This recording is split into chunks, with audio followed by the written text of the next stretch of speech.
Впервые за 5 лет директор ЦРУ в Кремле. Что привез Путину? Ультиматум или предложение? Россия готовится испытать летающий Чернобыль, ракету «Буревестник» с ядерным двигателем. Аналитики Сбербанка написали секретный доклад о конце войны. У России шанс на победу 7%. В Армении арестован бывший президент Роберт Кочарян. Трамп опять объявил Ормуз открытым и разминированным. Америка прощается с Долли Партон, легендой кантри и автором песен Джолин и «I Will Always Love You». По всей стране траур до 1 сентября.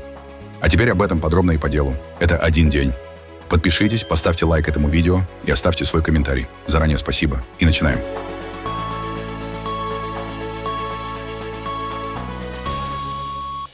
Директор ЦРУ Джон Рэдклифф без предварительного объявления прилетел в Москву.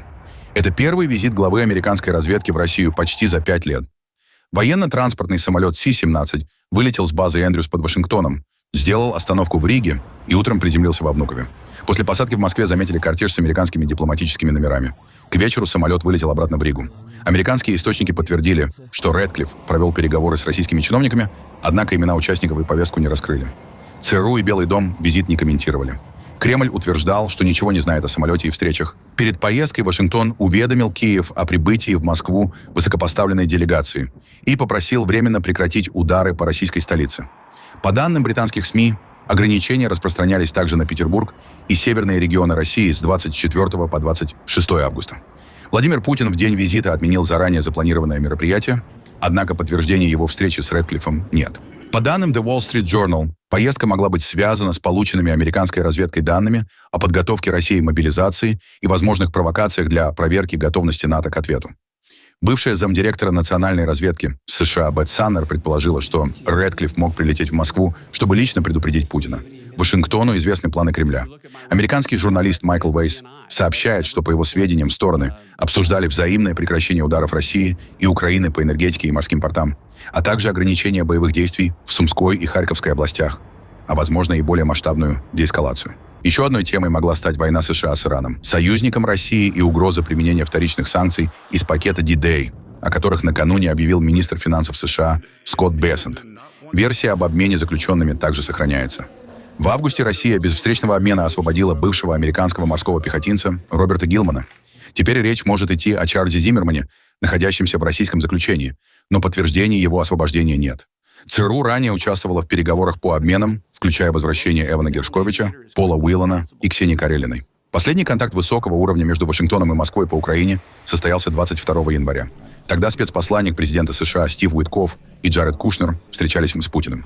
Затем делегации США, Украины и России провели 2 раунда переговоров в Абу-Даби, и затем 17 и 18 февраля встретились в Женеве.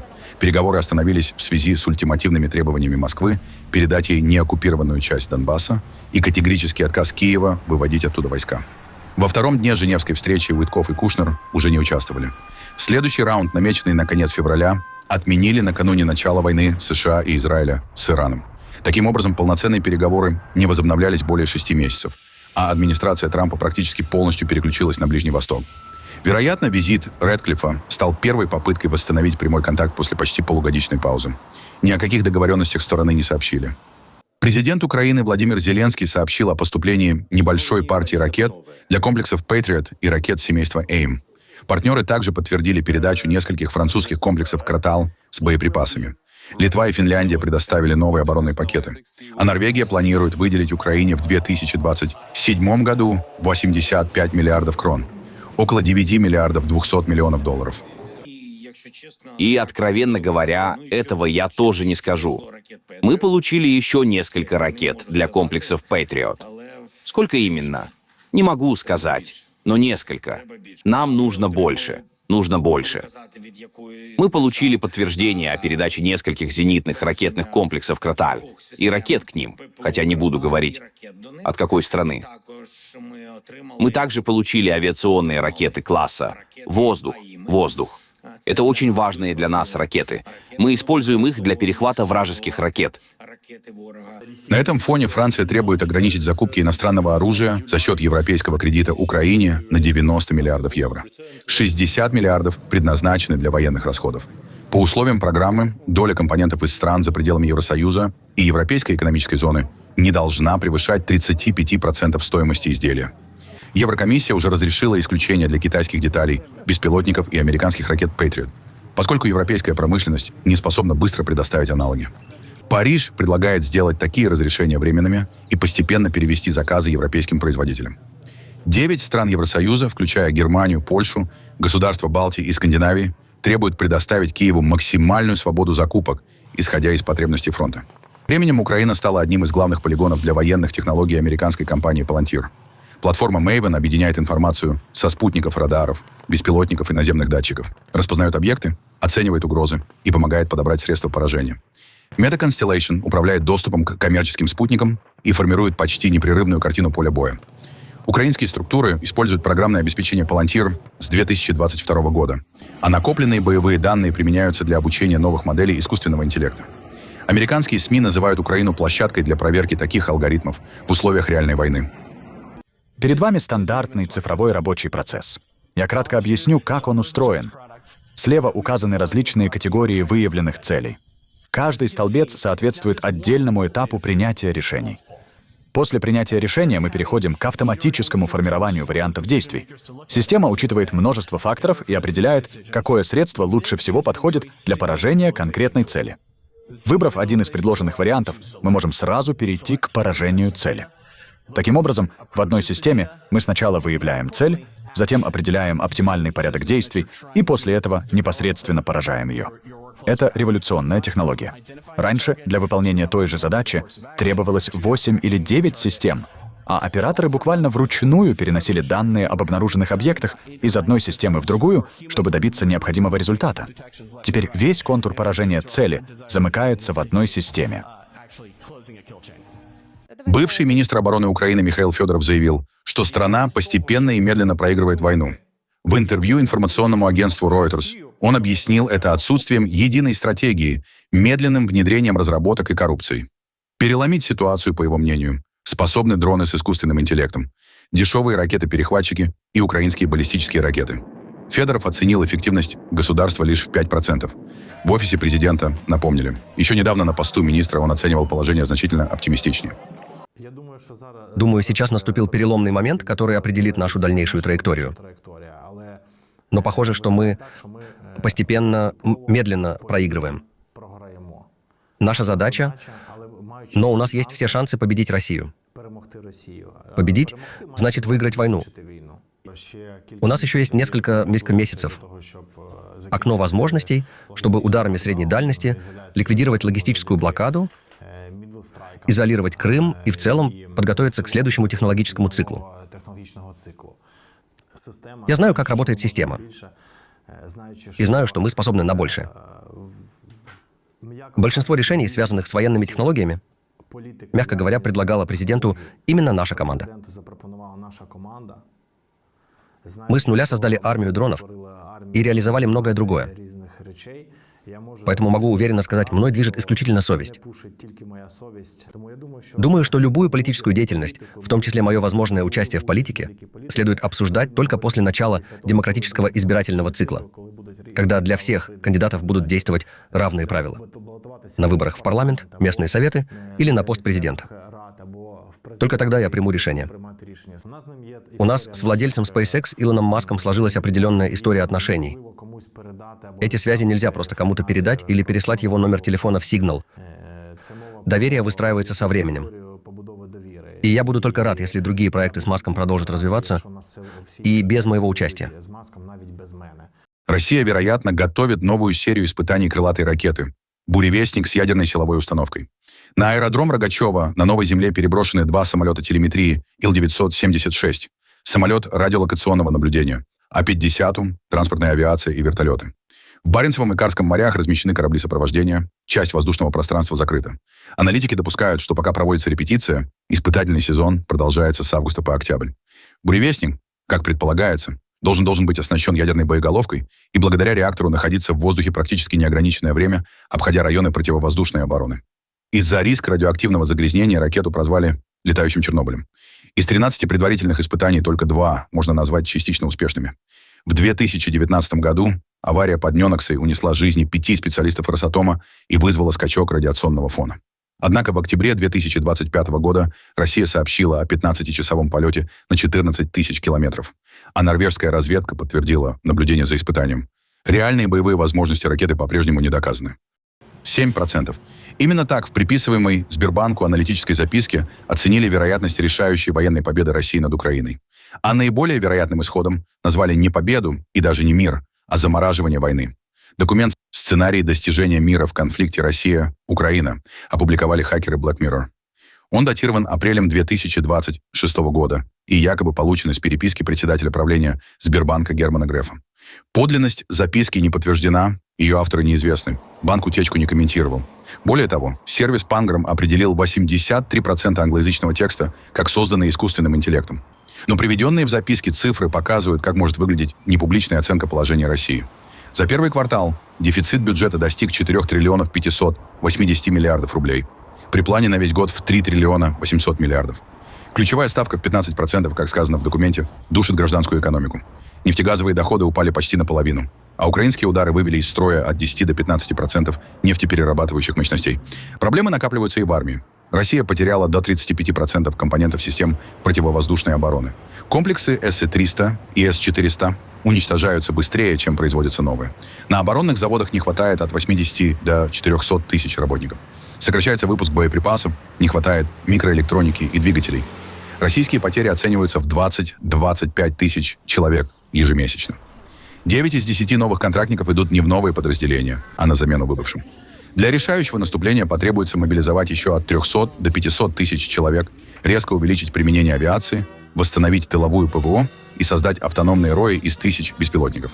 Но новая мобилизация названа неприемлемым политическим риском на фоне данных социсследований, которые предсказывают, что без искажения результатов партия власти «Единая Россия» не наберет на выборах более 31% голосов россиян.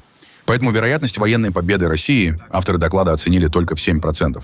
Главный сценарий – сделка Трампа – 32%. Президент США Дональд Трамп до промежуточных выборов в ноябре добивается замораживания фронта, частичного снятия санкций и отказа от вступления Украины в НАТО. Еще 22% получила корейская заморозка. Масштабные бои прекращаются без мирного договора, фронт стабилизируется, но удары беспилотниками продолжаются. Вместе оба варианта составляют 54%. Больше половины всего прогноза. Продолжение войны еще на 2-3 года получило 15%. Истощение западной поддержки Украины – 12%. Компромиссный договор с территориальными уступками, гарантиями безопасности Киеву и мораторием на вступление в НАТО – 5%. Мир на условиях Украины и Европы с отступлением России, репарациями и членством Украины в НАТО – только 2%. Еще 5% отведены на черных лебедей, применение ядерного оружия, аварию на атомном объекте, столкновение России с НАТО, смену власти, новый ближневосточный кризис или технологический прорыв в управлении дронами-роями. Главный вывод документа – наиболее выгодное для Кремля время переговоров – лето и осень 2026 года. Затем резервы Фонда национального благосостояния продолжат сокращаться, а европейское перевооружение ускоряться. Поэтому предлагаемая стратегия России звучит так – одновременно усиливать давление на фронте и пытаться закрепить достигнутое на переговорах. В Армении задержан бывший президент Роберт Кочарян. Вместе с ним его старший сын Седрак и еще 4 человека. Всего по делу проходят 10 обвиняемых. Второму бывшему президенту, Сержу Сарксяну, предъявлено обвинение в злоупотреблении полномочиями. Его вызвали в антикоррупционный комитет. Кочаряну вменяют 3 эпизода злоупотребления властью, 2 эпизода получения взяток в особо крупном размере и 4 эпизода отмывания денег. По версии следствия, во время его президентства государственную недвижимость передавали частным компаниям по заниженной стоимости. А имущество в итоге переходило к Кочаряну и связанным с ним лицам. Затем происхождение активов скрывали через цепочку сделок. Обыски прошли по нескольким десяткам адресов. В домах Роберта Кочаряна и обоих его сыновей, а также в офисах компаний, связанных с семьей. Депутат Левон Кочарян не задержан. Следствие попросило суд отправить бывшего президента и Седрака Кочаряна под стражу. Решения пока нет. После допроса Кочаряну стало плохо, его доставили в больницу. Операция началась менее чем через сутки после конфликта Никола Пашиняна с Левоном Кочаряном в парламенте. Депутат обвинил премьера в давлении на суды. Пашинян потребовал объяснить происхождение состояния семьи и вернуть государству имущество, полученное за общественный счет. Доказательств того, что премьер лично распорядился начать задержание, не представлено. Кочарян руководил Арменией с 1998 по 2008 год, укреплял союз с Москвой и сейчас возглавляет второй по численности оппозиционный блок. В 2019 году его судили по делу о разгоне протестов после выборов 2008 года, когда погибли 10 человек. Процесс прекратили после признания статьи обвинения неконституционной. Хроники Кочаряна называют новое дело политической расправой. Армянские аналитики рассматривают задержание и как сигнал Кремлю на фоне разворота Еревана к Евросоюзу. Москва к вечеру публично не отреагировала. В Кремле ранее подчеркивали давние личные связи Кочаряна с Владимиром Путиным. Соединенные Штаты объявили Ормузский пролив полностью разминированным. Однако судоходство остается на уровне вчетверо ниже довоенного. Президент США Дональд Трамп сообщил, что американские военные уничтожили или обезвредили все мины в международных водах.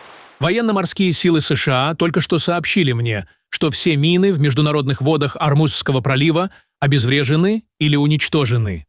Иран уведомлен, что любое судно или катер, устанавливающие новые мины, будут немедленно и планомерно уничтожены. С помощью космических сил мы следим за каждым квадратным сантиметром пролива, а также за горой Пикекс и 3 другими уже уничтоженными ядерными объектами. В отношении установки мин действует политика абсолютной нетерпимости. Благодарю за внимание к этому вопросу. Президент Дональд Джей Трамп. Однако фактически судоходство в Ормузском проливе так и не вернулось к нормальному режиму. В понедельник через пролив перевезли около 5 миллионов баррелей нефти. До начала войны в феврале было 20 миллионов в сутки. Судовладельцы опасаются новых атак, а Иран сохраняет ограничения и уже внес 45 танкеров в черный список за нарушение установленных Тегераном правил. Одновременно Иран и Оман согласовали основу отдельного временного коридора. Министр иностранных дел Омана Бадр Аль-Бусаиди и министр иностранных дел Ирана Аббас Аракчи договорились о совместном разминировании, обмене данными и управлении движением судов. Следующий этап – технические переговоры о постоянном маршруте и будущем режиме работы пролива. Окончательного соглашения еще нет. Другие прибрежные государства также должны подключиться к обсуждению. Также полуофициальные иранские СМИ сообщают, что Тегеран хочет восстановить июньский меморандум с Вашингтоном, но по-прежнему увязывают полное открытие пролива с ослаблением санкций и прекращением блокады иранских портов. На этом фоне внутри Ирана растет дефицит топлива. Производство бензина составляет около 130 миллионов литров в сутки при потреблении 137 миллионов. В Тегеране и Кередже закрываются заправки и выстраиваются очереди. Курс доллара достиг 2 миллионов реалов или 200 тысяч таманов. Америка прощается с легендой кантри-музыки Долли Партон, которая стала известна далеко за пределами музыкального стиля американских ранчо. Она скончалась на 80-м году жизни в Нэшвилле, штат Теннесси. Об уходе из жизни одной из главных американских звезд сообщил ее племянник. Всем привет. Меня зовут Брайан Сивер, я сын Кэсси Партон. Сегодня от имени семей Партон и Оуэнс я сообщаю о кончине моей тети, Долли Ребекки Партон Дин. Для одних она была сестрой и тетей Долли, для одного поколения — тетушкой, бабушкой, а для следующего — Джиджи. Долли открыла двери не только мне, но и всей своей семье, позволив нам раскрыть возможности, о которых мы даже не подозревали. Она также открыла двери поколениям певцов, авторов песен, музыкантов и мечтателей, людям самого разного происхождения со всех континентов. Благодаря ее примеру мы поверили, что возможно все. Для нее не существовало двери, которую она не смогла бы открыть. А открытые ею двери творили и меняли историю. Она всегда была рядом, на экране вашего телевизора, на пластинке, компакт-диске, а затем и в списке песен в вашем телефоне. Нравилось вам это или нет, она стала частью вашей семьи. Долли была земледельцем, но совсем как ее отец. Он возделывал землю, а она взращивала песни и счастье. Долли позвонила мне и сказала, что хочет покоиться на прекрасном ложе из мягкого хлопка. После целой жизни в тяжелых нарядах со стразами она, наконец, заслужила удобство и покой. Но по-настоящему масштаб личности певицы, которая шутила по поводу уколов критиков насчет своего стиля в одежде, что выглядеть дешево стоит невероятно дорого, а еще о том, что она действительно значила на протяжении более 6 десятилетий для многих американцев, может сказать указ президента США Дональда Трампа. Немногие люди за всю историю Соединенных Штатов были удостоены такого масштаба траура по всей стране.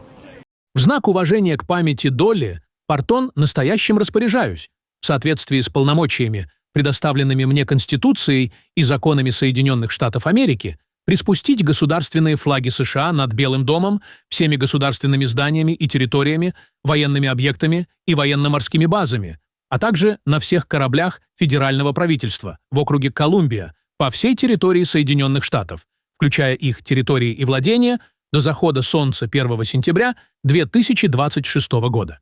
Я также распоряжаюсь на тот же срок приспустить государственные флаги во всех посольствах, дипломатических миссиях, консульских учреждениях и других объектах Соединенных Штатов за рубежом, включая все военные объекты, военно-морские корабли и базы. В удостоверение чего ставлю свою подпись 25 августа в год от Рождества Христова 2026 и в 251 год независимости Соединенных Штатов Америки. Дональд Джей Трамп. Если кто-то и мог бы называться душой американской музыки для простых людей, то Долли точно смогла бы претендовать на первое место. За свою карьеру Партон выпустила 52 альбома и написала более 3000 песен. У ее самой известной песни «Джолин» более 950 миллионов прослушиваний в стриминговом сервисе Spotify, еще более 100 миллионов на YouTube. А с премьеры в 1972 году эту песню, кажется, слышала половина жителей планеты. Долли Партон 25 раз возглавляла кантри-чарт журнала Billboard, завоевала 11 премий Грэмми. Она была не только певицей, но и неплохой актрисой, снимаясь в кино и сериалах, и номинировалась на Эмми, Грэмми, Оскар и Тони. Имя Партон внесли в зал славы кантри-музыки и зал славы рок-н-ролла. А еще она была автором и композитором одной из самых пронзительных песен о любви, написанных в 20 веке. Сначала она спела ее сама, но потом признала, лучше нее ее все-таки спела Уитни Хьюстон в саундтреке для фильма «Телохранитель». «Я всегда буду любить тебя, and I will always love you». Вот что о Долли Партон сказали самые известные и влиятельные люди в США и других странах. Потрясен и опустошен известием о смерти Долли. Великая артистка, уникальная и незаменимая, с добрейшим сердцем. Подруга. Автор песен. Великая объединительница человечества. Долли. Долли. Долли. Долли навсегда. Мое сердце разбито известием о смерти королевы Долли Партон. Она была настоящей легендой и вдохновляла меня. Ее талант, сердечность и доброта затронули столько жизней.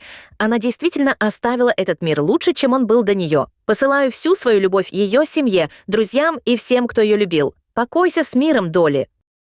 Покойся с миром, Долли Партон. Спасибо, что делилась с нами своим талантом и вдохновляла всех нас. Мы всегда будем любить тебя. Библиотека воображения Долли Партон стала самым значительным вкладом знаменитости в развитие детской грамотности. Однажды, в 90-е годы, наши пути пересеклись за кулисами ток-шоу. Я настолько оробела перед своим кумиром, что не могла произнести ни слова. «Покойся с миром, Долли. Ты была совершенно уникальной и незаменимой». Всю жизнь Долли показывала нам, что значит руководствоваться любовью. Мы с Лорен бесконечно благодарны за то, что знали ее. Своей музыкой, щедростью и радостью она воодушевляла всех вокруг. Приносим искренние соболезнования ее семье и всем, чьих жизней она коснулась. Музыка Долли Партон помогла наполнить мир светом. Она была выдающимся автором песен, культурным символом и преданным благотворителем, привившим любовь к чтению и знаниям миллионам детей во всем мире. Да упокоится она с миром. Долли Партон была подлинным американским символом. Мир впервые узнал ее как девчушку из Восточного Теннесси, а затем она стала мировой суперзвездой.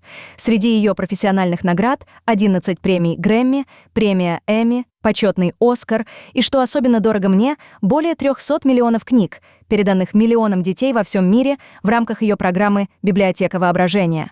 Она одновременно была доброй, скромной и веселой. Благодаря своей музыке, благотворительности и неповторимому стилю Долли была единственной в своем роде. Мы с Дагом молимся о ее семье, друзьях и всех, кого коснулось ее волшебство. Мы всегда будем любить тебя, Долли. Долли Партон была одной из величайших артисток нашей эпохи. Она была не только талантливой певицей и автором песен, но и всю жизнь занималась благотворительностью, отстаивала грамотность, образование, права ЛГБТК+, доступ к здравоохранению и помощь пострадавшим от стихийных бедствий. Ее музыка и человечность затронули миллионы людей. Нам будет очень ее не хватать. Это действительно разбивает сердце. Долли Партон была необыкновенным человеком и незаменимой защитницей рабочего класса. Благодаря ей наша страна стала лучше. Пару лет назад в подкасте Лекса Фридмана я процитировала слова Долли Партон, которые глубоко запали мне в душу еще тогда, когда я впервые их услышала.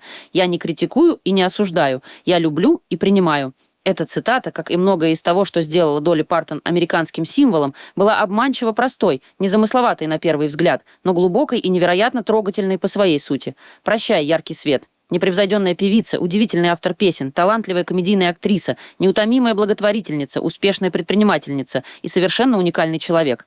Мы никогда не встречались, но я искренне любила Долли и бесконечно ее восхищалась. Долли Партон была единственной в своем роде, великим автором и исполнителем, который честно, скромно и проникновенно рассказывал истории простых американцев. Она поднялась к вершинам, начав свой путь в Восточном Теннесси, но никогда не забывала, откуда родом. Она всегда считала своим долгом помогать другим, особенно содействуя распространению грамотности. Мы с Хиллари были ее преданными поклонниками и впервые увидели ее выступление в 1974 году. Мы навсегда останемся благодарны ей за музыку и воспоминания. Наши мысли и молитвы с ее семьей, многочисленными поклонниками и всеми, кто ее любил.